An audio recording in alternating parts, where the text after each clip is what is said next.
오늘은 사람보다 하나님을 기쁘게 하라 하는 제목의 말씀을 나누겠습니다. 우리 사람들이 신앙생활에서 가끔가다 한 번쯤 생각하게 하는 제목이 있습니다. 이겁니다. 사람을 기쁘게 해야 하나, 하나님을 기쁘게 해야 하나. 사람을 기쁘게 하면은 당장은 좋은데 이게 하나님이 기뻐하실까 걱정이 되고, 하나님을 기쁘시게 하는 것은 참 믿음으로 좋은데 당장에 사람들한테 미움받고 불이익을 당하면 어떨까 하는 염려도 생깁니다. 사람을 기쁘게 하는 것 나쁜 일은 아니죠. 사랑하는 아내를 기쁘게 하고, 사랑하는 남편을 기쁘게 하고, 또 자기의 이웃들을 기쁘게 하는 것, 여러분 그거 결코 나쁜 일은 아닙니다. 좋은 일이죠. 그렇게 하셔야 합니다. 그런데 오늘 성경에서 사도 바울이 사람보다 하나님을 기쁘시게 했다 하는 것은요, 사람인 로마 황제를 섬기면서 황제에게 기쁨을 주고, 황제는 사람이잖아요.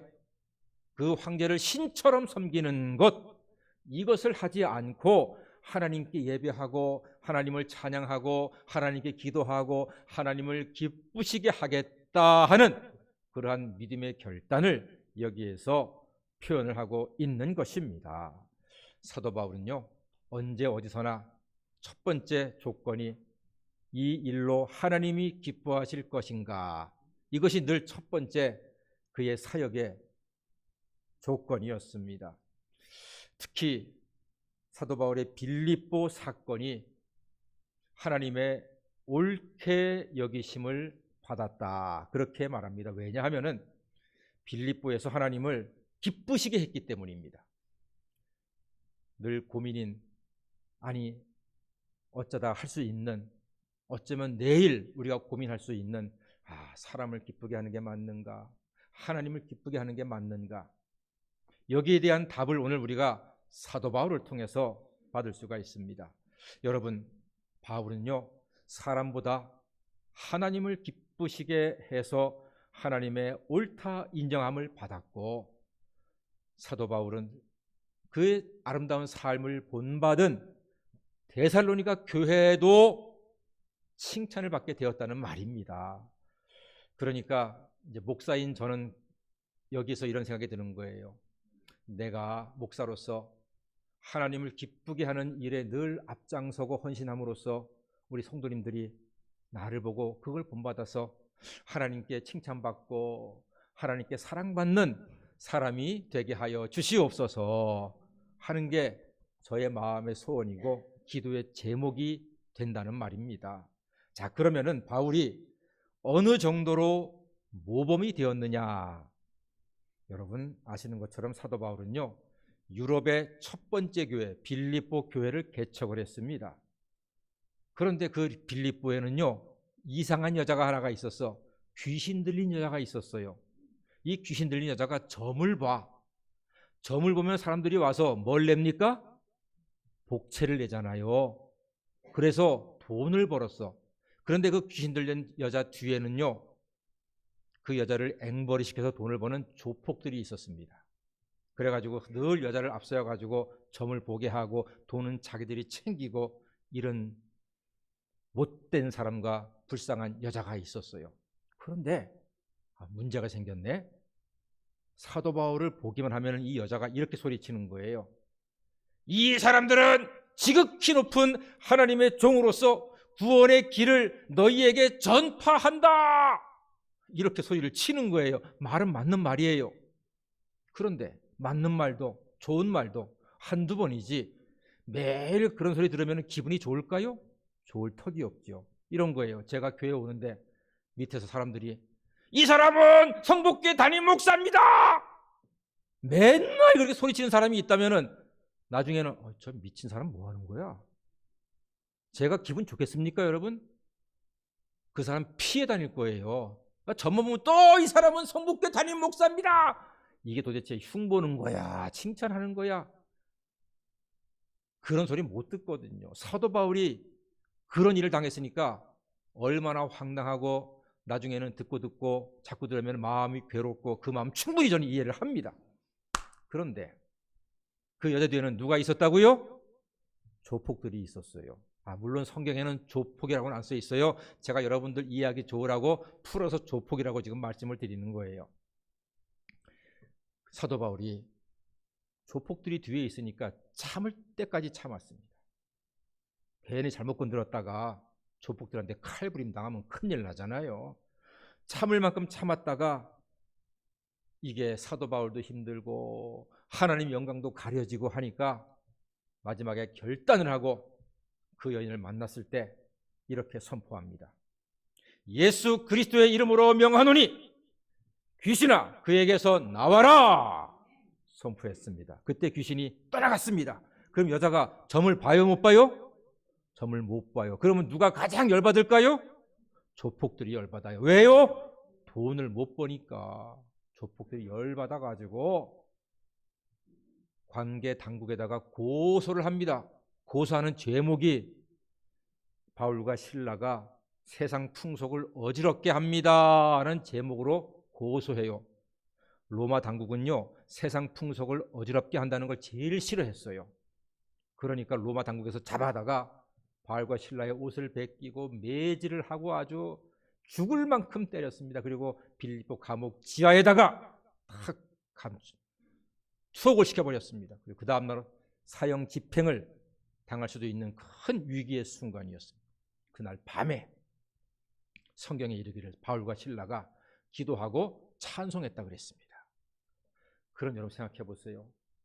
사도 바울이 생명구원의 복음을 전하다가 불쌍한 여인을 또 쫓아내어가지고 살려주었잖아요. 제정신 돌아오게 했잖아요. 그 선하고 좋은 일을 했는데 붙잡혀서 죽을도록 매를 맞고 감옥에 갇혔으니 얼마나 억울합니까? 그런 가운데서도 바울과 실라가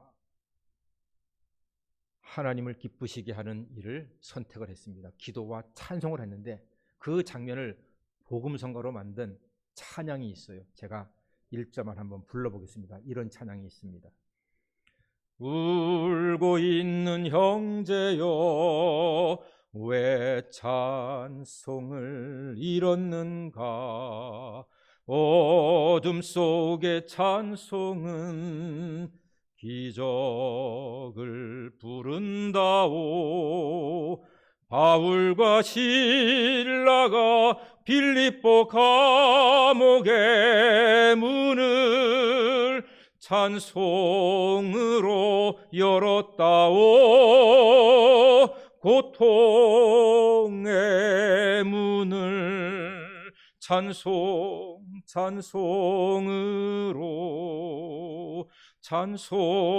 찬송으로.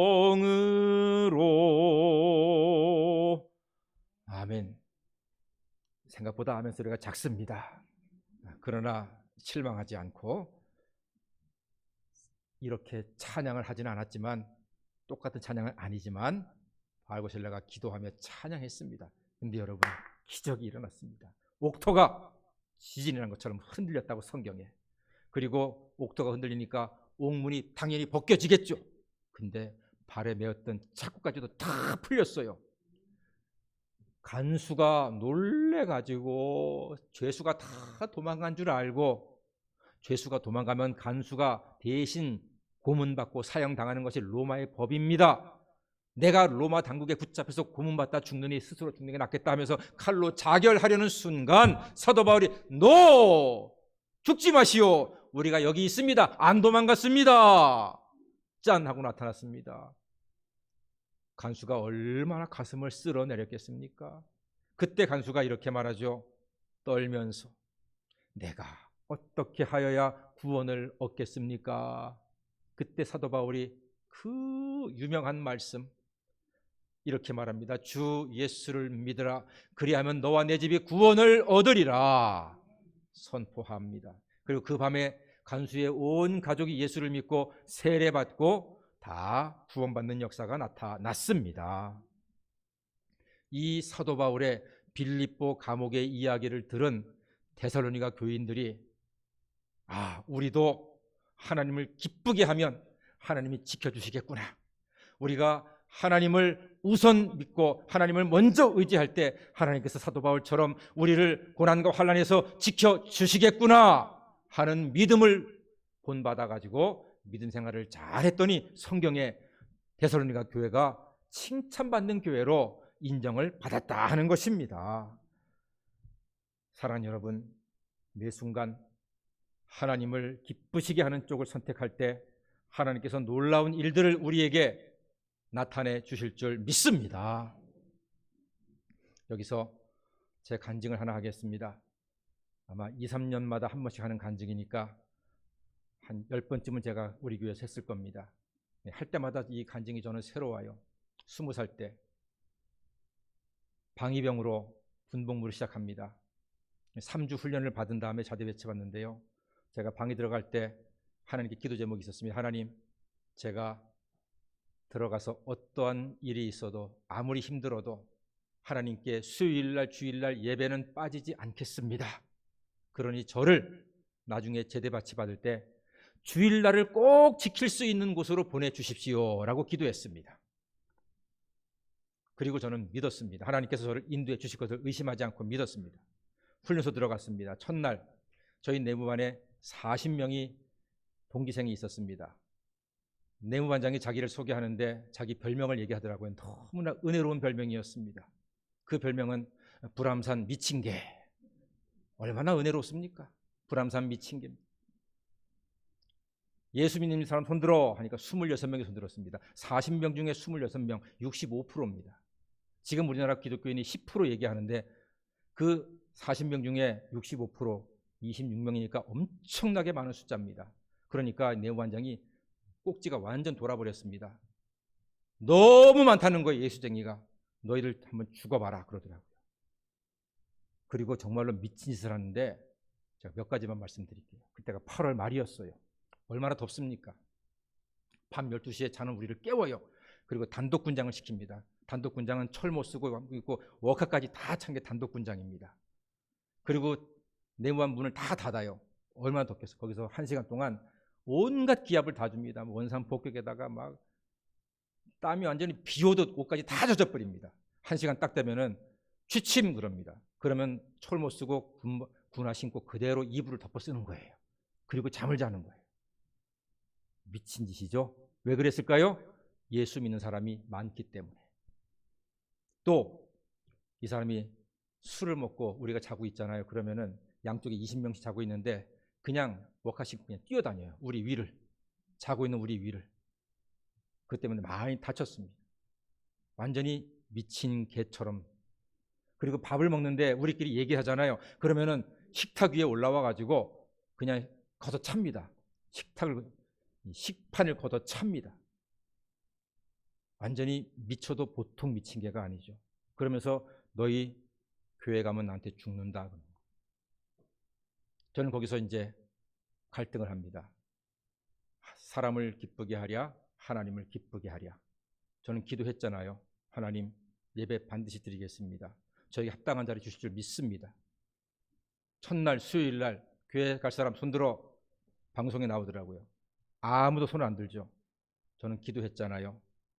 손들고 나갔습니다. 눈 쳐다보면서. 그리고 3주 동안 손들었던 26명 가운데 한 번도 빠지지 않고 예배 드렸던 사람은 제가 유일했습니다. 그리고 3주가 지나고 자대 배치를 받는데 육군사관학교로 20명이 배치가 되었습니다. 다들 부러워했습니다. 육군사관학교 왠지 있어 보여가지고. 그런데 육사에 갔더니 있는 게 아니었어요. 중대가 9개가 있는데 20명이 어디로 갈지는 모르는 거예요. 근데 다 들어보니까 한 군데만 안 가면 돼. 경비중대만 안 가면 돼. 경비중대는 주야간 근무고 또 격일제 근무예요. 그래서 주의를 지킬 수가 없는 데가 경비중대더라고요. 그러나 저는 자신했죠. 하나님이 나는 절대로 경비중대는 보내지 않을 거야. 내가 하나님을 기쁘시게 하기 위해서 그렇게 예배드렸는데 정말 저 딴에는 죽으면 죽으리라 하는 믿음으로 예배드렸고요. 나중에 우리 자식들한테 그래, 간증거리 하나는 내가 만들어야 되지 않겠나? 이런 마음으로 정말 그때 그렇게 예배를 드렸습니다. 저는 확실했습니다. 하나님께서 나를 지켜주실 것이라고. 이름 부릅니다. 고경선, 예! 경비중대. 와, 하늘이 노 새카매지는 거예요. 새카매지는 거예요. 경비중대래요. 그날 경비중대 2시간 동안 가서 맛을 봤습니다. 경비중대가 어떤 데라는 걸. 2시간 동안 정말 많이 맞았어요. 대답하면 한다고 맞고 안 한다고 맞고, 목소리 크면 크고 크다 맞고, 작으면 작다고 맞고, 보면 본다고 맞고 안 보면 안 본다고 맞고, 정말로 많이 맞았습니다. 그리고 주일날 교회 와서 집에 돌아와서 예배 드리고, 월요일날 아침에 20명이 딱 대기하고 있습니다. 그럼 각 중대에 와가지고 데려가면 그걸로 끝인 거죠. 그런데 학교 본부 쪽에서 소령님이 하나가 내려와요. 그러면서 우리 선임하사한테 뭐라고 얘기하니까, 일단 20명 다 끝났습니다. 그러니까 탁 치더라고. 그러면서 신상카드를 받아가지고 확인을 합니다. 쭉 넘기더니 덮어요. 그리고 우리 앞에 서서 이렇게 얘기합니다. 첫 번째 질문. 너희 중에 행정에 자신 있는 사람 있나? 전 그때 고졸이었거든요. 왜 그런지 모르겠어요. 저도 모르는 사이에 제 팔이 올라가고 입은 이병고경산하고 있더라고요. 내가 뭐 하는 거지 지금? 제가 이렇게 느낄 정도로. 근데 절 따라서 5명이 손을 들었습니다. 6명이 앞에 나왔습니다.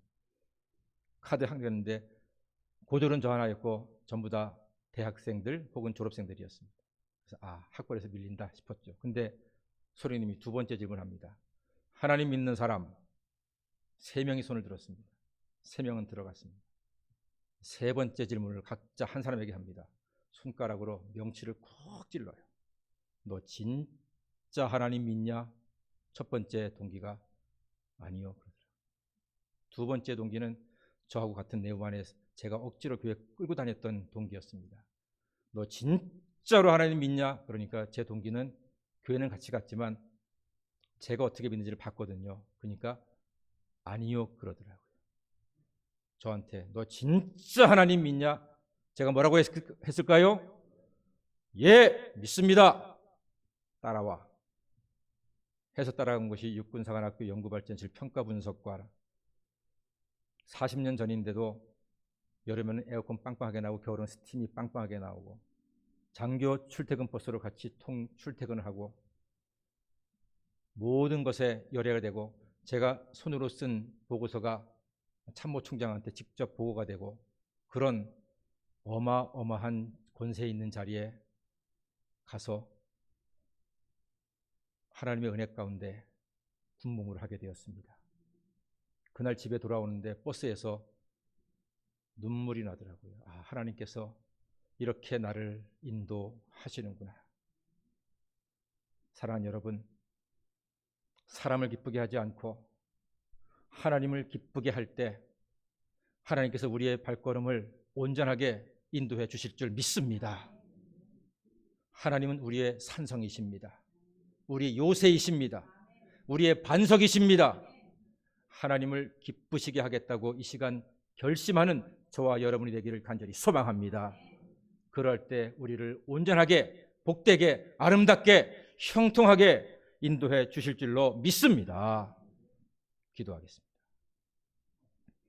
살아계신 아버지 하나님, 이 시간 예배드리는 성도님들, 사람을 기쁘게 하랴 하나님을 기쁘게 하랴, 갈등이 다가올 때 주저하지 않고 오늘 사도 바울처럼 하나님을 기쁘게 하는 쪽을 선택해서 하나님께서 결국은 지켜주시고 온전하게 하시고 평안하게 하시고 형통하게 하시는 놀라운 역사를 경험하며 간증하며 살아가는 우리 모든 성도님들이 되게 하여 주시옵소서. 예수님의 이름으로 기도드립니다. 아멘.